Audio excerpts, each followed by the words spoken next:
And we're smiling because it might go live while we're here.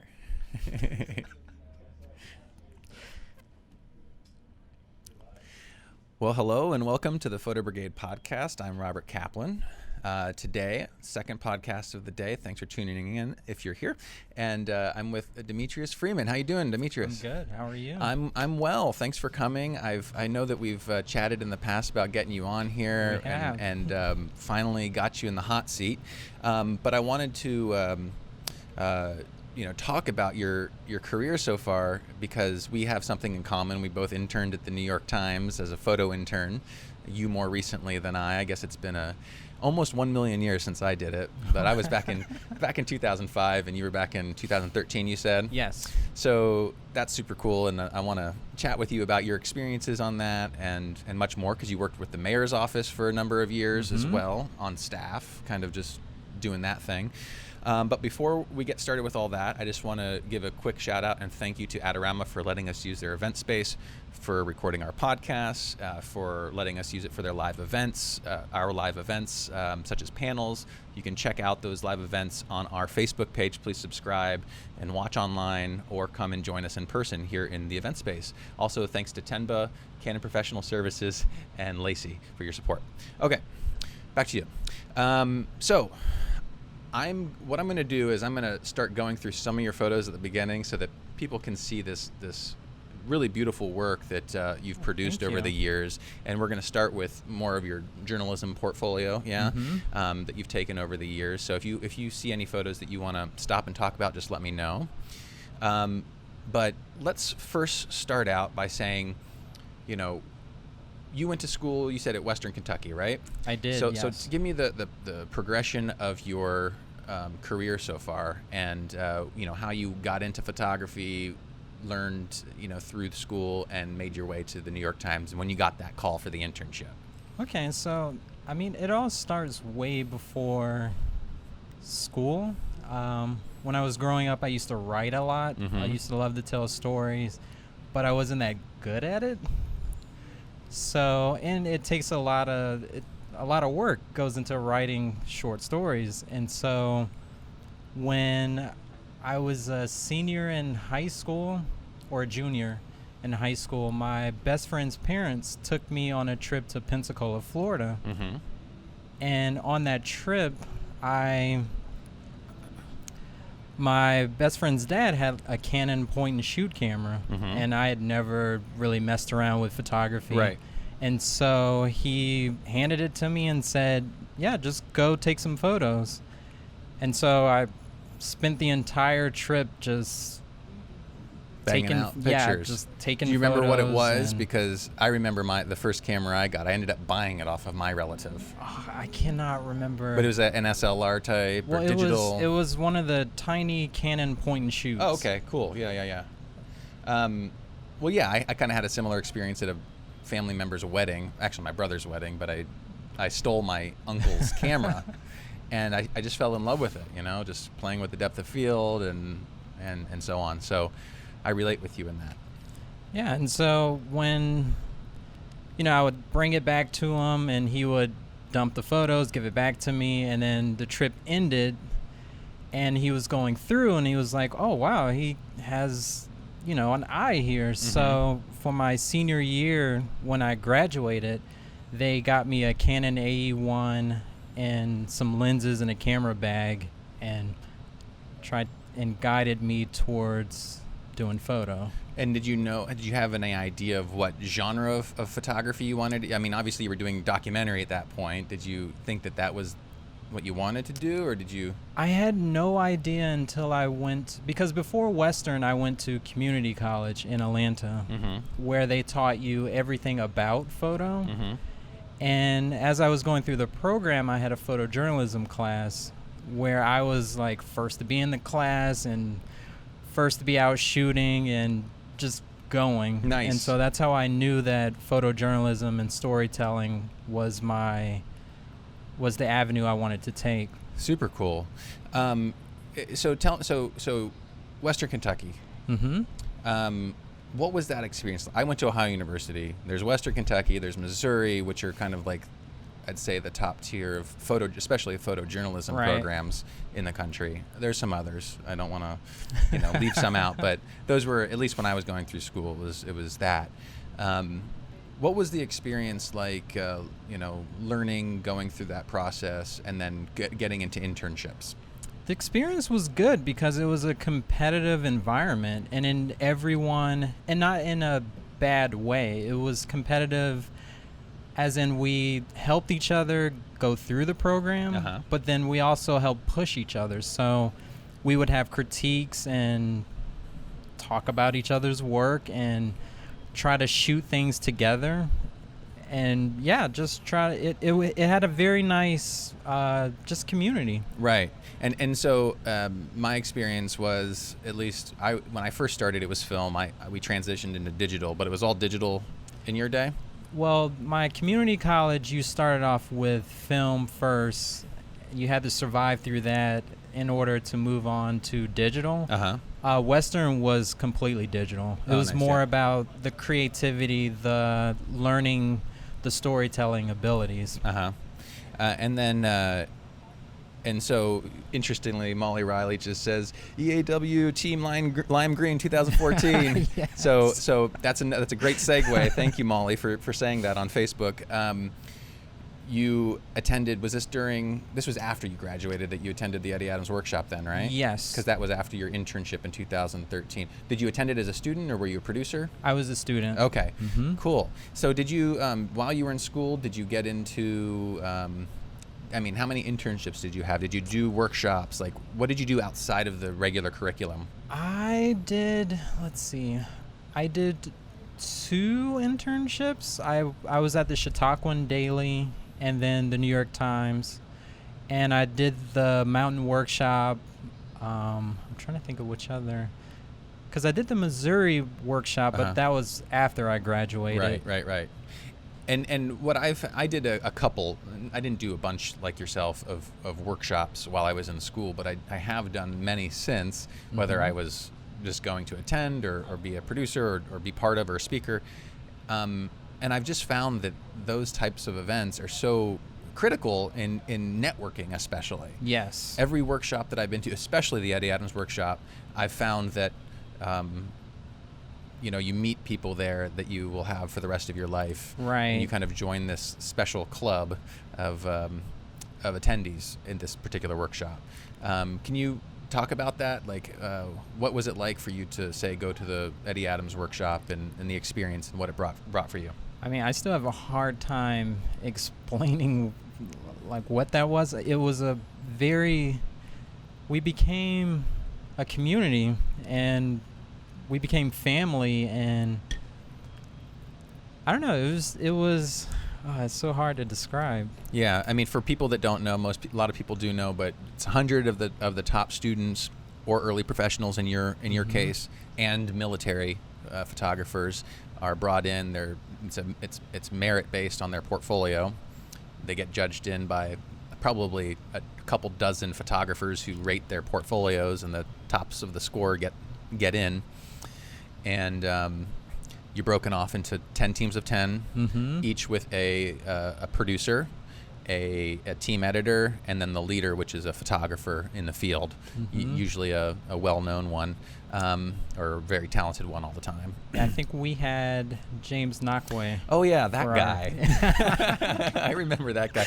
Okay, so I was there that year, 2014. I remember he showed up like last minute or something, and it was literally like the parting of the sea. It's like people saw him walking through. It's just like, make way for James Knockway.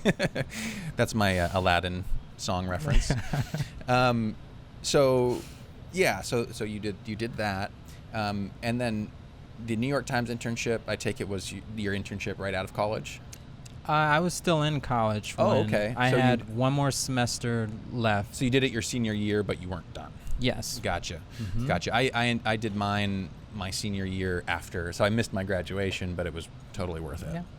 I didn't need to walk it. I'd prefer to be here in New York. Okay, and so let's talk about that. So my experience at the New York Times probably was a bit different because it was a good 8 years prior to you coming through. Mm-hmm. You were in the new building, right? Yes. Okay. And then you also had 2 photo interns, a counterpart of yours, Jabin Botsford. Me and Jabin. Who is a fantastic photographer and now works for the Washington Post, covering the White House and all the shenanigans going on there. Can you talk about your experience with, it's kind of like a baptism by fire, yeah? You just kind of get thrown into the mix? Yeah, when we showed up, we shot every day. Even on days that we had off, we were out photographing. There was one time that we were grocery shopping. We came out, and there was a group of people in Union Square protesting about the Trayvon Martin case results. And so we decided, okay, well, we'll come back out tomorrow and see how it is. And when we came out, it was bigger, and we just documented the protests. It spilled out into the street. It spilled into Times Square. And I remember we were trying to figure out who should transmit first. And so we call in, and they're like, oh, there's a protest? Because they didn't know that this was happening. So then we took turns transmitting. But yeah, it was, we had fun, but we spent the entire time just like... Well, that's how I feel about when you go for an internship, like... You're not there to like hang out and party in New York or LA or wherever you are. You're there to work and learn and try to get as much, I mean, there was a little bit of that, well, but you always have to take the stress away in some capacity or another. By the way, this photo, since it's up right now, I remember you posting this the day after I walked by that. I took like an iPhone video of it because I didn't have much time, and then you, of course, got this like killer light. And also Stephanie Keith was I saw Stephanie Keith randomly there shooting the same scene like the day before, that day as well. That's an amazing corner. It's like right by like Fulton or something. Yeah, I was just walking around, saw the steam. First I took shots of the steam in a cab, and then as I was getting ready to leave, I saw the reflection. I was like, oh, okay. All right. Yeah. I'll work this for a few more minutes. Yeah. Yeah. Were you working? I'm just curious. Were you working, or you just found a beautiful photo? I always carry a camera everywhere I go, and if I see something, you see something, you shoot something. Yes. Yes, absolutely. So let's see. What were we talking about? We're talking about the New York Times internship. Was it a summer internship then? It was. So it was like a 3-month sort of deal? Yes. Maybe a little extended. We spent a little bit more time, but yeah. And then the transition from or did you go to freelance right after that, or did you literally go right to the next job? I went back to school to finish. Oh, that's right. Yeah. And then I went to Tampa, the Tampa Bay Times, and then the mayor's office. The Tampa Bay Times as a staffer or an intern? Or an intern. As an intern. Okay. Gotcha. Well, that's cool. How was Tampa Bay? Tampa was nice. It was really nice. They were going through a transition, so still filling things out. But it was good. I just drove through Tampa last week, as a matter of fact. I drove from Naples through Tampa to there's a conference called Clickaway that's on Amelia Island, which is like an basically all females photography event. I went to document something, but anyways, so yeah, Tampa's beautiful. Yeah, Tampa. We hung out in St. Pete, which was cool. Had tacos there at I guess a photojournalist taco hangout. I was told it was great to wear shorts, flip flops, have a camera, and look for features on the beach. Yeah, so. Yeah, not a bad gig at all. Okay, so you went to Tampa, and then you came back as a freelancer, you say? No, I came back to work for the mayor's office. Okay, so how did that come about? Was it a job opening, and folks? We can actually go. Let's actually do that. Let's scooch over to the pictures of the your time with the mayor's office while we talk about it here. Okay, so yeah, tell me about your time at the mayor's office, how that came to be, and what it was like kind of being behind the scenes and being almost like a presidential sort of photographer on a mayoral level. Okay, it was, let's see, how did it come about? I got a phone call from Rob Bennett, and who's like the chief photographer there. And he asked if I was interested in joining the team and taking on documenting and the social media parts of the team. So I said yes because I've always wanted to do politics. I'm a minor in politics, so wow, okay. See, that's another thing is a lot of people go through school and they just get a photojournalism degree, but they don't really have, some people are anthropologists, business major, double major or minors or whatever. So politics was yours. This was perfect for me. Perfect mix.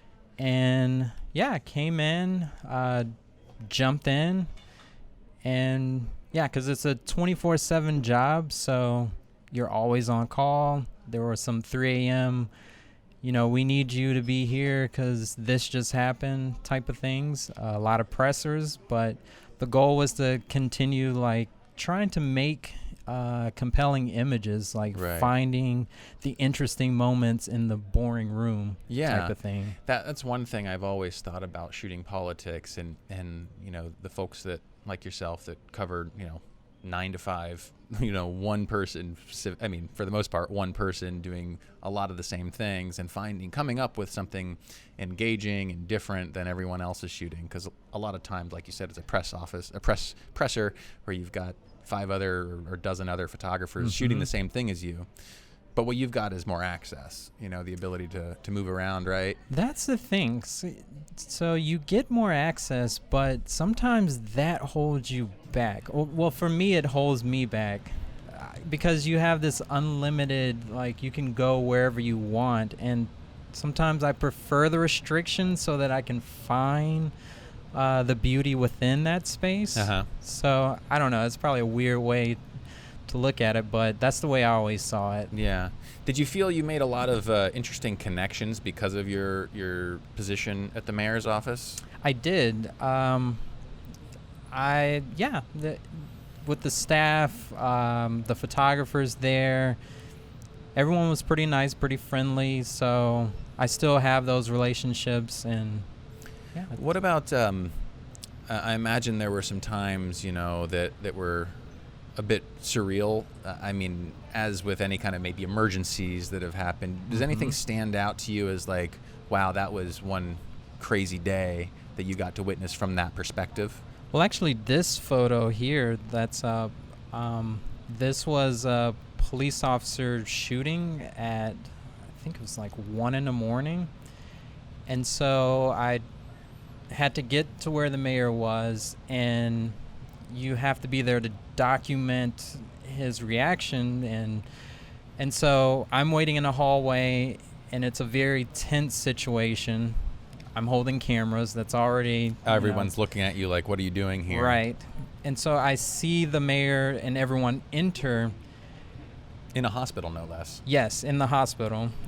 Enter to go to the presser, and it's chaos going on around him, but he's just calm and focused on the goal. And so there were a lot of situations like that where you have to make an image. You have to push past that fear moment, because I'm the only person in front of him right now, and it's a tense situation, and I have to make an image. So did it take some time for you to, I'm sure I followed around people in my day, not politics like this, more young pop stars, but getting to know the person, having them be used to you being around and not, you have to kind of build this sort of rapport with them. Definitely. Was there a definite time frame that took for you to feel comfortable, for him to feel comfortable around you? It took some time, but eventually we would communicate. He would let me know how he felt and if it was okay, and would communicate if I should back off. So you learn where to be, the gray area. Right, right. So another thing I should say about this particular mayor, he was an easy one to find because he's so tall. He's taller than everyone else. He probably, he really sticks out of the photo and everybody. And he's not even at a podium here. No, I'm kidding. Cool. So what else? What was the process of, because as a you're not a journalist in this. That's one of the things that's different. You go from being a full-time journalist as, Rob did, and I think there are a couple other photographers, videographers at the mayor's office that were in full-time journalism that go into, I don't know what we would call it necessarily, but documenting, and then you have to get everything approved to then go out. Do all your photos end up going somewhere that can eventually be accessed by everyone? Like, what's the process? The process was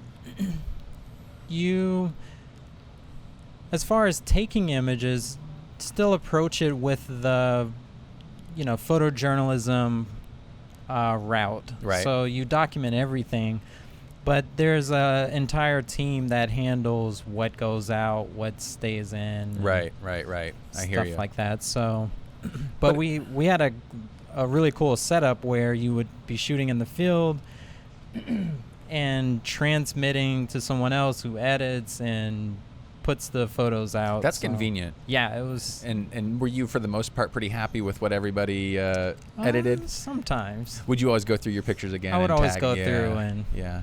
Because I could imagine getting lazy with it, because Right. you're shooting so much. Like, okay, I'll go through the last couple days of pictures tomorrow, and then you just end up getting a backlog of them. But that's the thing. I tried to fight that because I've had a moment of, okay, here's another presser. And I had to remind myself, okay, push through this. There's an image here. There's a beautiful image. You just have to find it. And yeah, so that was my goal. Cool. I'm going back now to your journalism work, because some of this is so you went freelance after Yes. after the mayor's. How long were you with the mayor's office? 2 years. 2 years. Mm-hmm. Did you feel that you were just ready to move on? What were the? I mean, you don't have to tell me exactly the circumstances, but were the circumstances that you were ready to move on and start your freelance career, or? I miss journalism. Yeah, I bet. miss being out and telling people stories, and I don't know, just being able to navigate all the different stories and lives. And so what was your first sort of, how did you get back into that? So how do you go from being a staffer, or just anyone coming into the market here in New York City, and get it knocking on the doors, right, to the New York Times and the other publications and so on that you work for? How do you get back on their radar? I just reached out to the people I knew at the New York Times. There were some random contacts I would get from, I did a Danish event with the Danish Prime Minister who came to visit, and then it just kind of rolled. I would give out my card, go to networking events. I go to this thing called Working Not Working, where it's a mixture of different creatives and just doing networking. Cool.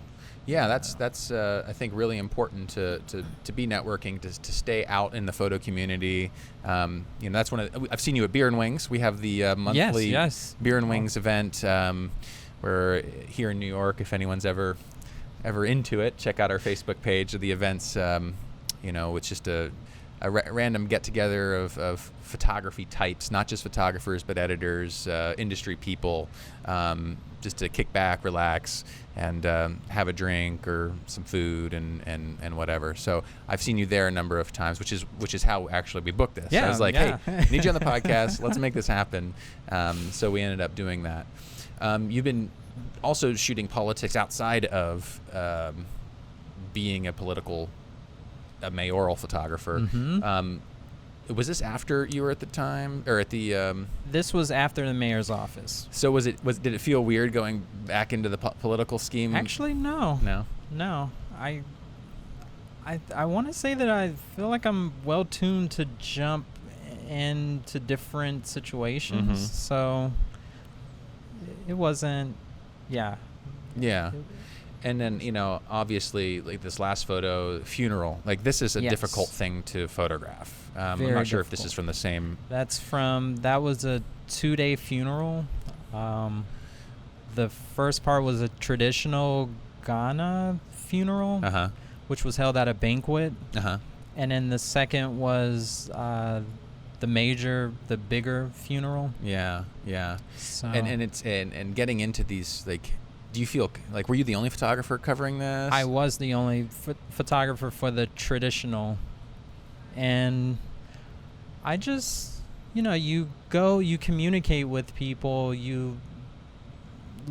they know that you're there, and you just have to pay attention to how, I always go back to how would I feel if a photographer was here, and I show that respect. So it then gives you the access to, do what you need to do while being respectful. Yeah, at the same absolutely. time. And I know that there's different. So for instance, something like this, you were with Harry Potter. I don't remember his real name, but he I assume this is like a New York Times assignment to take a portrait or something. No, this was I think it was one of the joint assignments where I just went there to document. It's a very small assignment. This one is. I just went to document them processing film and watching film. Cool. And this kid put his film on. The lights went off. I saw the moment, and right. The and so is there a kind of the work that we've gone through? Obviously, we're going through this again. What is it? Does something stand out to you as being sort of like, if I could choose the genre of my photography, it would be to tell these type of stories, to do documentary, to shoot portraiture, to shoot features. What stands out, or is it that you love the idea of working for a publication and doing it all? Because that's what's one of the nice things about working for a New York Times or publication, is that there's such a wide variety of assignments. I like doing it all because it brings challenge, and it allows you to. I have this thing of I want to fail fast, so that I can be successful as soon as possible. And like so just diving into whatever is thrown at you. Yeah. Cool. So let's move on to, we have one last story that you had done. Let's see here. And that was, here we go. And this will kind of show what it's like. I'm running out of battery juice. Hopefully we get through this before that happens. It's okay. I think we're good, Seth. So let's talk about this shoot. Give me a rundown, what it was for. Okay, this was Michael K. Williams' shoot. I thought it was going to be a portrait, something more low-key, because the information was given that I would be meeting him at his house, which was a fancier setup. So I dressed like nice shirt, tie, nice pants, shoes. And so we show up, and he decides, I want to go hang out in my old community. And so we get in a car, we drive out there, and we get out at this playground, and he walks in and he's just hanging out with everyone, and then I walk in and everyone look at me like, who is this guy? Because I'm like dressed up. Dressed up nicely, yeah. But it was a fun shoot. He just did his thing, and I just documented him, similar to the political type of work. Right. Is that where you feel the most at home, when you're just sort of like a fly on the wall, kind of tagging along and trying to stay out of the way? Staying out of the way, no guidance, just let the person do their thing. And what was neat about this is you thought it was going to be more of a portrait or something? Is that what you originally thought it was Yeah, going I to be? didn't think it was going to be as in-depth. Right. And did it turn out that way because of what he let you do and what you captured? Or was it because, I guess what I'm saying is sometimes you'll go into an assignment to take just a picture of a portrait or one shot, and I've done that many times, but you end up getting a lot more out of it, and it turns into a photo spread. I think that you've got coming up here a display on how they ended up running it. Did they have an idea that they would give you this much play on their paper, in the paper? I'm actually not sure. I have no idea. Yeah. I don't know if that was the plan or... Who is your editor? I see Cecilia's watching here. Maybe she can chime in and give us. It was Heather Casey. Oh, okay. I don't think I know Heather. Well, that's cool. Yeah. So, so doing these types of stories, are you working on any other stories these days? Like, what's next? I'm working on a few personal projects. One is with mothers and how they raise their kids in the U.S. Let's see. And how are you going about that? Like, how are you finding subjects for that? I am just, if I see someone on the street, I reach out to people that I've met through the mayor's office, just using all sorts of contacts to find different parents. Oh, cool. Mm-hmm. Yeah, it's interesting these days how you can just sort of put out a little something on the socials even and get a response in that way. Well, cool. And what are you planning to do with that? Like, are you going to try to shop it to some publications, do a book, do a gallery? Like, I really want to do a gallery. A gallery, okay. Mm-hmm. Well, you met Laura, who was just here a minute ago on my podcast before this, who runs United Photo Industry. So maybe there's one connection for you for that. Awesome. Yeah, that's great. Like, if you were, so how old are you, by the way? I am 31. 31. Okay, mm-hmm. So you're a few years younger than me now, because I just turned 35. What's your goal in 5 years? Like, where do you see yourself 5 years from now? 5 years, hopefully